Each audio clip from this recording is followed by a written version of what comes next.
observação das imagens de satélite da cidade de Belo Horizonte evidencia, numa primeira aproximação, uma abrupta e ampla mancha urbanizada, verdadeira clareira repleta de construções e vias de transporte. À medida que aproximamos o enquadramento, surgem aqui e ali algumas manchas verdes, indicando a presença de vegetação. De áreas muito pequenas a outra um pouco mais expressivas, podemos constatar que a cidade é também formada por fragmentos florestais. Esses fragmentos, junto com a arborização das ruas, são essenciais para regular o calor, diminuir o impacto de enchentes, amenizar a poluição e, não menos importante, abrigar flora e fauna silvestres. Essas matas foram profundamente alteradas ao longo da história da cidade, mas de alguma forma são testemunhas de uma história natural do território onde hoje se ergue a cidade. São também áreas de preservação da vida silvestre, sempre ameaçada pelo caráter fragmentado daquele pequeno território. São objeto de alerta, pois necessitam de proteção pelas autoridades públicas e assim como de afeto e cuidado da população. São nichos de esperança para uma cidade mais diversa em suas formas de vida e paisagens. O programa de hoje focaliza a mata em torno do BH Tech, situada no bairro Engenho Nogueira e que até o início dos anos 1960, antes da construção da Avenida Presidente Carlos Luz, existiu em continuidade com o que hoje é a mata da Estação Ecológica da UFMG. 2 de setembro, entrada da primavera. Estou aqui com Camila de Oliveira Viana, coordenadora do setor de sustentabilidade do BHTEC em Belo Horizonte, e focalizaremos aqui nesse programa a questão dos fragmentos de mata em ambientes urbanos, no caso, a mata do BHTEP em Belo Horizonte.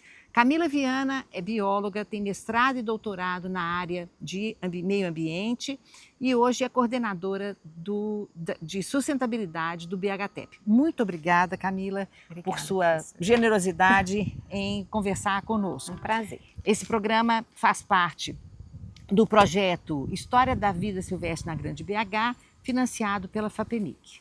Bom, Camila, a primeira questão seria um pouco sobre a história do lugar. Por que essa mata ficou aqui?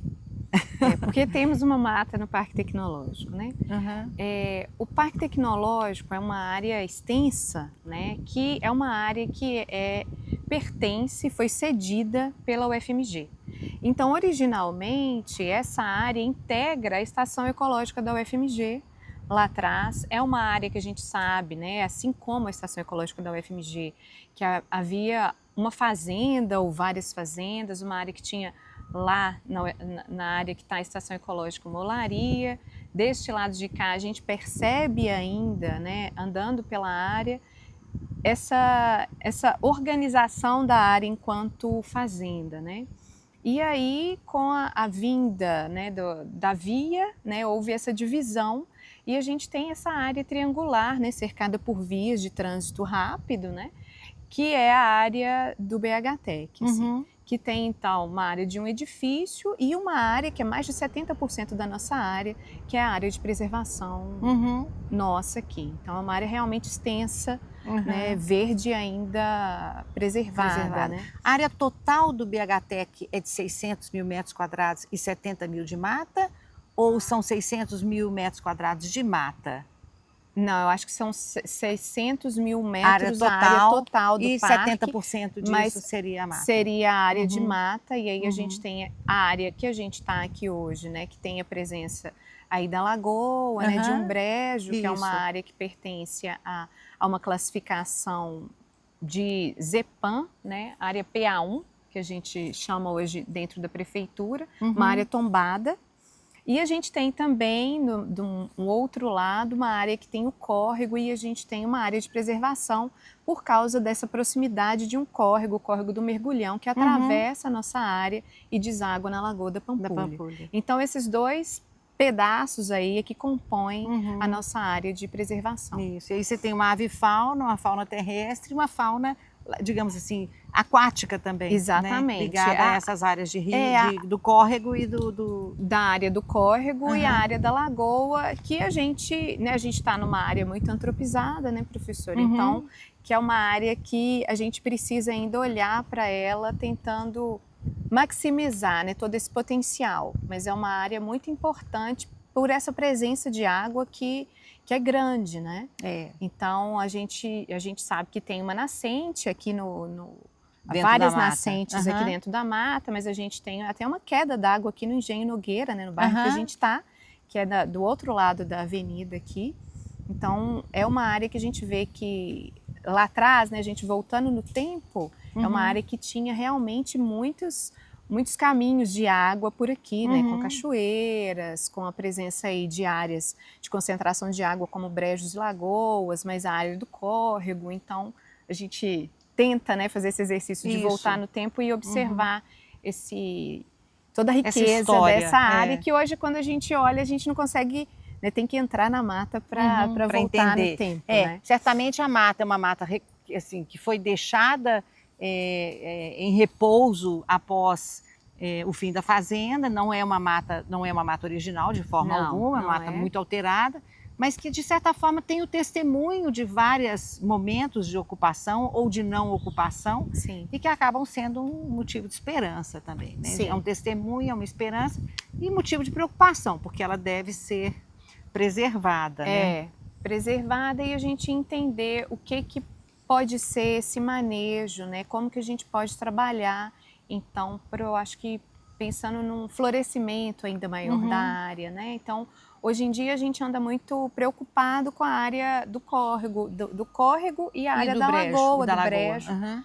pela presença de água, e a gente vê como, ainda com toda essa alteração climática, né, como a gente sente falta de ver mais o espelho d'água que a gente via No antes, passado. né? Aham. Então, aí em pouco tempo, né, eu estou aqui há 3 anos, a gente já percebe um pouco dessas alterações. Então, hoje a gente está pensando aí no que a gente pode fazer para cuidar melhor dessa área, né, e potencializar mesmo tudo isso e atrair mais fauna silvestre, né, e ver como que isso Aham. pode Provavelmente aumentar. a separação, eu andei pesquisando, da estação ecológica pela avenida deve ter sido nos anos 60, que é quando eles abrem a Catalão, Sim, em meados dos anos 60, e, portanto, separando essa área da área da sim. estação ecológica. O terreno é da UFMG? O terreno é da UFMG, foi cedido. O BHTEC é uma associação privada, sem Isso. fins lucrativos. A UFMG é sócia fundadora. Então, dentro do arranjo de configuração do Parque Tecnológico, a UFMG cedeu o terreno para uso da associação por mais de 30 anos aí, né? Então, a gente hoje tem a responsabilidade de gestão da área, inclusive esse item, né, o manejo sustentável dessa área é um item que consta aí nesse contrato de cessão, né, que é pela sua importância, mas é uma área, então, que a gente mantém muita parceria com a FMG, com a Estação Ecológica, proximidade, porque é uma área que é parte de um todo, né, que é do campus mesmo.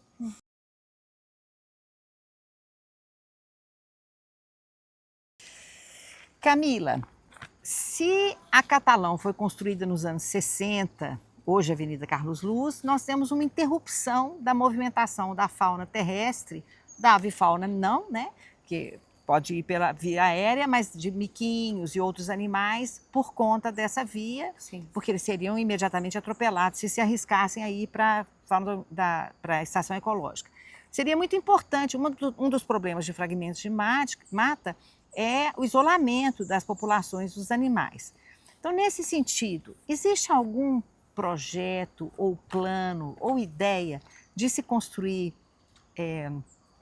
passagens de fauna entre aqui a estação, né? o que tornar, se não, o que poderia tornar isso possível? Olha, a gente já pensou nisso, né? Eu acho que naturalmente a primeira coisa que a gente pensa, olhando para a área, né, e para essa possibilidade, né, de conexão realmente, que é muito importante. A gente não tem hoje, mas a gente gostaria muito que tivesse, assim. E a gente está no momento agora de realmente estruturar ações, né, buscar recursos também. Então a gente está financiamento nesse momento, tentando emplacar aí um projeto que é para a gente conseguir olhar mais para a nossa área e promover esse tipo de ação. Então, uma coisa que a gente conseguiu fazer não foi essa, né, dessa conexão, mas foi a gente olhar aqui dentro da nossa área, a gente tem vários cercamentos, né?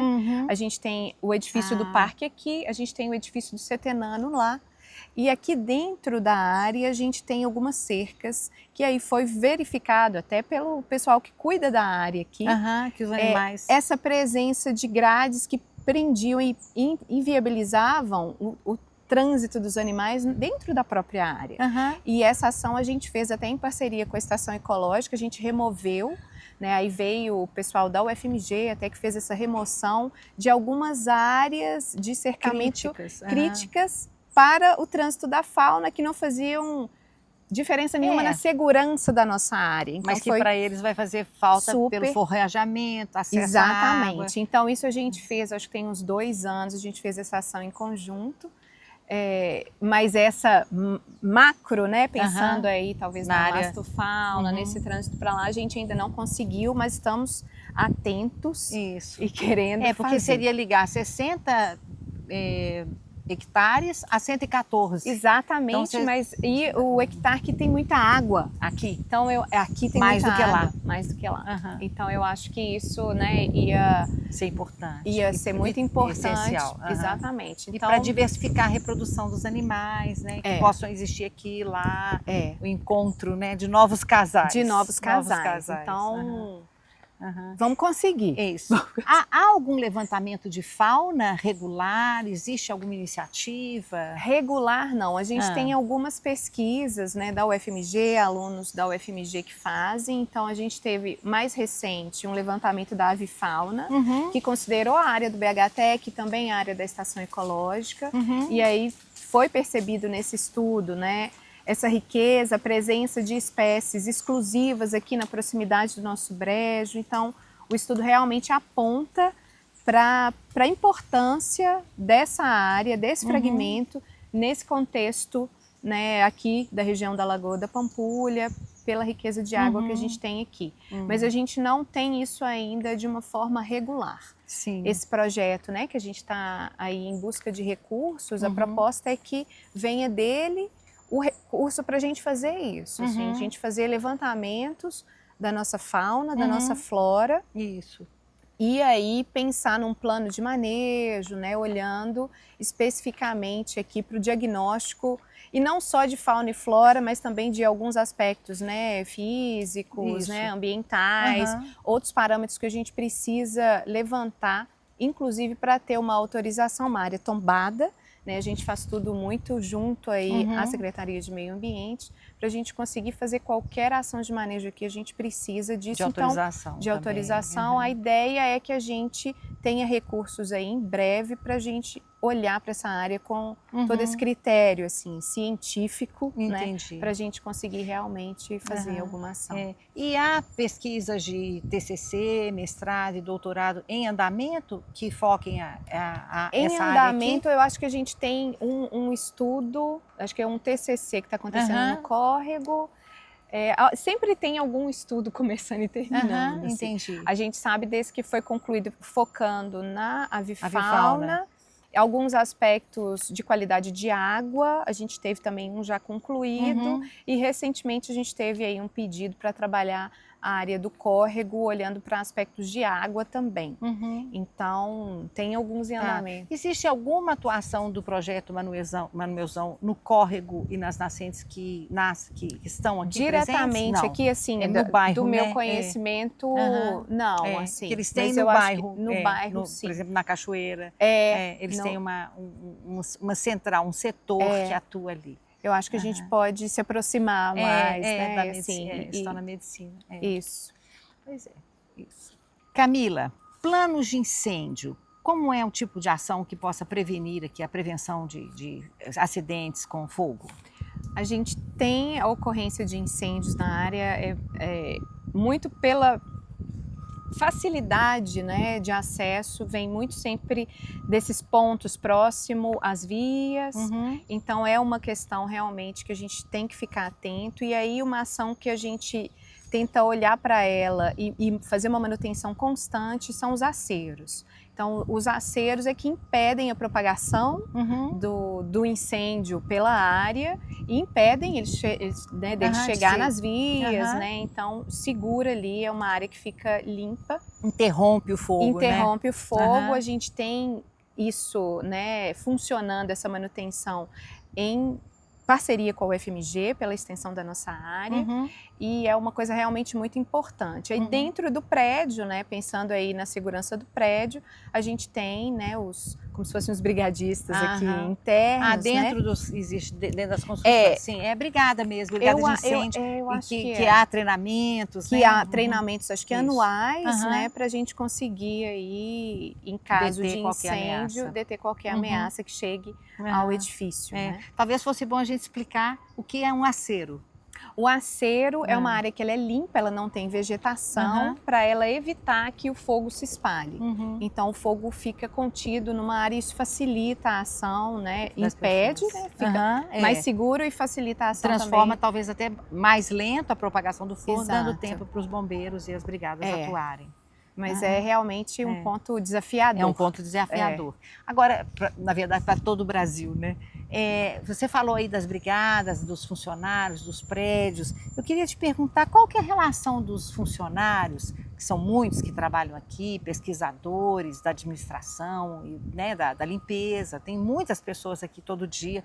E qual que é a relação, o que você nota da relação deles com a mata, né? E se existe, ou com a fauna local, e se existe programas aí da área da sustentabilidade, da educação, para sensibilizar as pessoas que estão aqui de quão especial é este lugar. O que a gente percebe assim de muitos empreendedores é essa... O pessoal costuma falar, né? Vem no prédio e fala, nossa, que gostoso que é aqui, né? É um ambiente que ele traz um conforto, né? Eu acho que pela presença da mata, assim. Então a gente vê esse prazer em trabalhar no BHTEC. A relação com a mata em si, né, assim, de mais proximidade, varia muito aí, né? São muitas pessoas que transitam, mas a gente observando, até muito olhando para a fauna silvestre, a necessidade da gente sensibilizar e educar mesmo a diversidade de público que tem no BHTEC. Então a gente já começou uma campanha de sustentabilidade que a gente promove ações mensais sobre a temática, e isso foi inspirado pela necessidade da gente trabalhar com a temática de fauna silvestre, porque a gente observou alguns, né, empreendedores são da área, né, já sabem que a gente não pode alimentar os animais, então a gente teve aí alguns nos atentando, falou, gente, a gente observou, então tem as pessoas que naturalmente fazem esse trabalho de monitorar e entender. E aí teve essa conversa que mapeou essa necessidade da gente fazer ações direcionadas a essa sensibilização e a essa educação de quem trabalha aqui. Então a gente começou com um outro assunto a princípio, e esse próximo mês é dedicado à fauna silvestre, que até foi uma coincidência muito feliz. É bom. Que vai ficar até de dica para o pessoal, né, o programa, porque a gente vai trabalhar com essa temática agora. Márcia Souza é geógrafa formada pela UFMG e mestre em saneamento, meio ambiente e recursos hídricos, também pela UFMG. Ela faz parte da equipe de sustentabilidade aqui do BHTEC. E eu vou perguntar para ela é especialista em recursos hídricos, sobre a questão dos recursos hídricos, as possibilidades e a riqueza dos recursos hídricos do BHTEC. Bom, quando a gente fala dos recursos hídricos aqui no BHTEC, é interessante a gente destacar dois aspectos que são muito importantes. A gente tem uma área onde há a presença de nascentes, então a gente já tem mapeada aqui temos mapeadas pelo menos duas nascentes. Atualmente, a área onde há essa incidência das nascentes, a visualização ou não de um espelho d'água depende da época do ano. Então, na época do ano mais seco, a gente não identifica o espelho d'água, mas quando a gente está no período mais chuvoso, é até possível observar. E a gente tem planejado aqui no BHTEC ações voltadas para essa área, justamente com a intenção de devolver esse espelho d'água por um período mais duradouro durante o ano. E também nós temos aqui um córrego, que é o córrego do Mergulhão. Ele nasce aqui na região, nós estamos no bairro Engenho Nogueira. O córrego do Mergulhão nasce aqui na mesma região. Parte dele é canalizado, passando pela avenida que nós estamos aqui. E ele entra no BHTEC e ele tem parte do seu leito natural aqui. E aí é uma questão que a gente precisa fazer também o manejo, porque tem a proximidade com a avenida externa e a gente tem trabalhos aqui. Recentemente tivemos um trabalho aqui considerando a influência da mata, na verdade, na qualidade da água. Então, buscando fazer um comparativo entre a qualidade da água quando ela entra no BHTEC e a influência dessa mata para melhorar a qualidade dela. Muito bacana. E aí a gente entra na questão do solo, né? Sim. Porque essa mata deve purificar o rio um pouco a partir do solo que o rio comparte com a vegetação, né? Não? Ou eu estou errada? A gente tem sim a influência na qualidade da água, muito na relação entre a vegetação da área de proteção permanente com o solo. Então essa relação aí ajuda sim, né, na qualidade da água. Isso. Que percorre. E a qualidade da água que entra, ela é ruim? Ela é muito, porque ela já vem muito poluída, né? Ela entra sim já com um nível de poluição. Por classificação, essa água ela deveria ter, né, sei lá, uma classe 2. É uma classe que não permite o contato direto com ela, mas a gente, né, precisa avaliar se realmente ela permanece com essa classe, se ela ainda, né, pode ser caracterizada com essa classe. É muito em questão, né, da poluição, pelo fato dela passar na avenida. Existe, né, a água de chuva, por exemplo, quando lava o asfalto, né, pode ter resíduos tóxicos, óleo que entra em contato com essa água. Sim. Então é uma preocupação que a gente tem que ter também. Agora me diz se eu estou enganada. O fato do espelho d'água estar coberto de vegetação não quer dizer que ele seja menos importante para a fauna que possa depender dele. Ah, né? Sim, com certeza. E é interessante também que a gente percebe aqui uma vegetação também que é característica dessa área onde tem o acúmulo. E havendo essa vegetação, a gente atrai também espécies específicas que procuram essa vegetação. Enquanto a gente conversava aqui, eu vi uma libélula voando por cima do espelho d'água que está coberto de vegetação. Né? Então seria um exemplo, né? Muito interessante. E a vegetação ela é um indicativo de que sim, a gente tem áreas com o acúmulo de água aqui.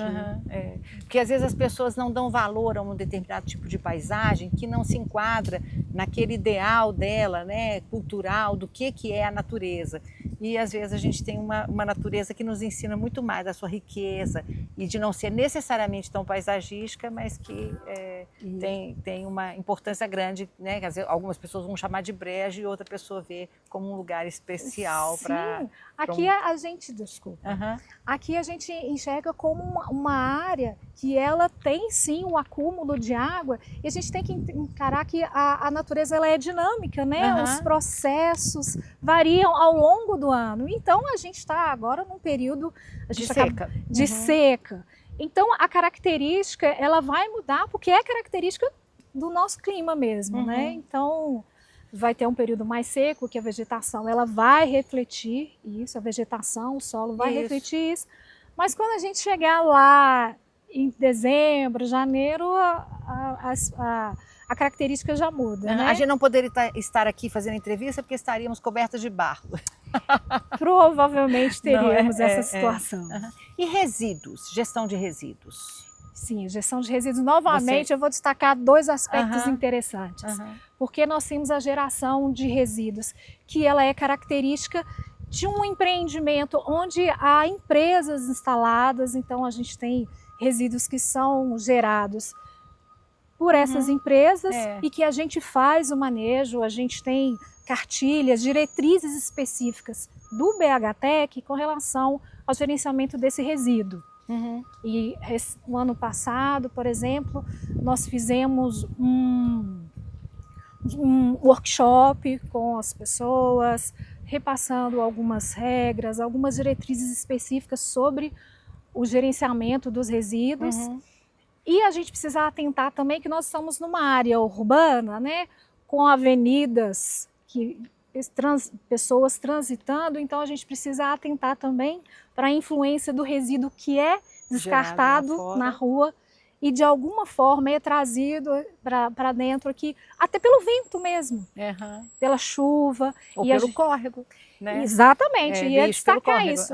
Recentemente nós estávamos numa visita ao córrego e observamos que há resíduos que vêm por baixo, que adentram uma área, por baixo da cerca. Então a gente precisa atentar para isso também. E difícil de controlar, né? Porque sim, depende da cidade. Né? Sim, com certeza. Aqui a gente pode fazer um trabalho de conscientização, de sensibilização das pessoas, mas o trabalho externo, ele é um pouco mais trabalho. Um pouco mais trabalhoso. Muito grande. Márcia, muito obrigada por participar aqui tão generosamente do nosso programa. Eu agradeço também aqui pela presença da professora e é um trabalho que ajuda também a valorizar a nossa área. Sim, obrigada. Todas as áreas. Até porque dá para ver a questão multidisciplinar que está ligada a esses fragmentos de área tão preciosos na cidade. Exatamente. Obrigada. Para mostrar a integração entre o BHTEC e a UFMG, no que tange a questão dos estudantes e dos jovens investigadores, eu vou conversar com a Esther Costa, que é formada em História pelo UFMG e atualmente é também da equipe, membro da equipe da sustentabilidade aqui do BHTEC. E eu vou perguntar para ela como é que tem sido essa experiência dela, antes como estudante e agora como pesquisadora. Bom, eu comecei aqui no parque como estagiária, né, em 2023. Inicialmente eu atuava só como monitora do projeto de jornada científica de inovação sustentável que a Camila mencionou. E eu tentava ainda no início entender exatamente como o meu trabalho se relacionava com a história. Querendo ou não, a gente não tem muita história ambiental na faculdade. E eu passei parte desse ano tentando entender um link com a história para além da educação. Depois de 2 anos aqui, né, hoje como agente de sustentabilidade, eu consigo perceber como a história está diretamente ligada ao mundo não humano também, né, como isso faz toda a diferença na história do mundo humano. E tem sido uma experiência maravilhosa. Eu sou bolsista da FAPEMIG, então eu tive a oportunidade de, a partir do projeto, viajar para lugares, apresentar os nossos projetos de divulgação científica no Rio de Janeiro, por exemplo, visitar espaços da UFMG que eu não conhecia, os laboratórios do ICB, os laboratórios da Química, e tem sido uma experiência transformadora que para mim tem tudo a ver com história. E aí a importância da FAPEMIG como um órgão de financiamento de pesquisa essencial em Minas Gerais. Financia o nosso projeto da história da fauna silvestre na Grande BH e financia também a ação da Esther aqui no BHTEC em outro projeto, um projeto da BHTEC de sustentabilidade. E financia o projeto do Centro de Inteligência em Sustentabilidade como um todo também, então viabiliza grande parte da nossa equipe. Então, grandes agradecimentos aqui à FAPEMIG, né? Muito obrigada, viu, Esther? Obrigada. Camila, sobre o futuro, sobre a esperança, o que você diz aí dos planos para o BHTEC? Olha, na nossa área de sustentabilidade, a gente tem que olhar o futuro, né? O futuro é o que a gente, é o nosso tema, né, principal, vamos falar assim. Então, a gente tem ações dentro do BHTEC que são voltadas para pensar no futuro mesmo, né, objetivamente, ações de popularização, ações que são linkadas aí ao público de educação. Então eu acho que pensar no futuro é pensar na estruturação desse tipo de ação, né, que a gente tem já hoje. A gente tem a Jornada Científica de Inovação Sustentável, que é um trabalho junto com escolas, que é exatamente para mostrar para os meninos, né, as possibilidades aí de trabalhar com ciência, tecnologia, inovação, pensando nas questões de sustentabilidade, nos maiores problemas que a gente tem.